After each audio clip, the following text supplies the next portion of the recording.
Alright, so I figured I'd make this video of the cliffs of Moher and Dublin. I was only there for a couple of days, and one of the first things I need to mention is that while you're in Dublin, you've got to try the Guinness, even if you're not a beer drinker. It's just delicious. I guess they make it differently there because it's not going to be sitting on a shelf waiting to be sold. They just go straight from the keg to the cup.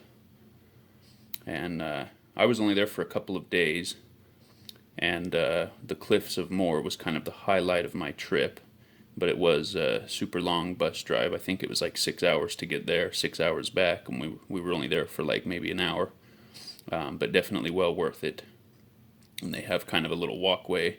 You can walk along the cliffs, and a little shop that's at the cliffs where you can buy souvenirs and t-shirts and that sort of thing. But when I was at the cliffs, the fog was heavy and it was cascading over the cliffs, as you can see here, which I believe is kind of rare. Most of the pictures that I see, the skies are clear and you have a lot better visibility, but the fog actually kind of was cool. It kind of added a nice touch to the cliffs and kind of gave it that Ireland feel. It definitely rains a lot there, and definitely really green and really wet. But there's a lot of other things to see in Ireland. I was only there for a couple of days, and so I basically was able to walk around the town and go to the cliffs of Moher and check out a castle or a couple of castles on the tour. But I would definitely recommend staying for at least a week if you're going to go to Dublin, Ireland, if not more. Next time I go, I'll probably stay for a couple weeks. But definitely while you're in Dublin, Ireland, you definitely want to try the Guinness. Did I mention that? It definitely is delicious there. It tastes like candy, even if you're not a beer drinker, but especially if you're a fan of stout. Guinness is it's a must-do while you're in Ireland. They definitely have different brands and different beers than what I'm accustomed to in the United States. And the people are super friendly. There's awesome couple little bars I went to. Another thing while you're in Dublin is you'll want to check out the Guinness storehouse. That's where they actually make Guinness. I didn't know that until I got there, that this is actually where Guinness comes from, is Dublin. And they have a tour you can take. It's a pretty cool tour, definitely something worth doing. It's right in Dublin, so it's not too far. If you're in Dublin, it's not as far as, at least not as far as the Cliffs of Moher. So that's definitely my recommendation, at least those things if you're there.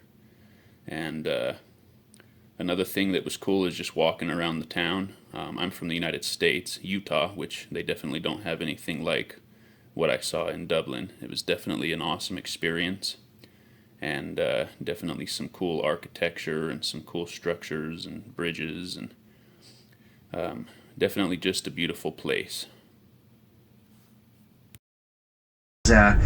Known for the birthplace of Irish traditional music, Dublin or Dublin, where we stopped for lunch, the village of Kilfenora, which is not too far from us here, and another tiny little village called Lisdoonvarna, which is just up the road here to the left. It's up to the T-junction and to the left about 300 metres and you come into the village of Lisdoonvarna. So this whole area of West County Clare is where Irish traditional music was actually born. Now, more recently, the village of Lisdoonvarna is more well known for something else, and that's each and every September of every year it's well known for a matchmaking festival. It's just up there to the left. Now, what a matchmaking festival is, girls, if you're looking for a husband, or boys, if you're looking for a wife, you come down to Lisdoonvarna sometime in the month of September. You go and see the local matchmaker, be it male or be it female, and you tell them exactly what you want in a partner, and they try to get you a partner that will suit you. Basically, it's like internet dating without the internet. But as they do, they match you up with that person, and there's lots of dancing and romancing to be done in the during the month of September in Lisdoonvarna. And incidentally, it does have a 98%, you did hear me correctly, a 98% failure rate. Yeah, you all thought I was going to say success rate, didn't you? No, failure rate. But there's great fun to be had in the month of during the month of September down in the village of Lisdoonvarna, just behind us.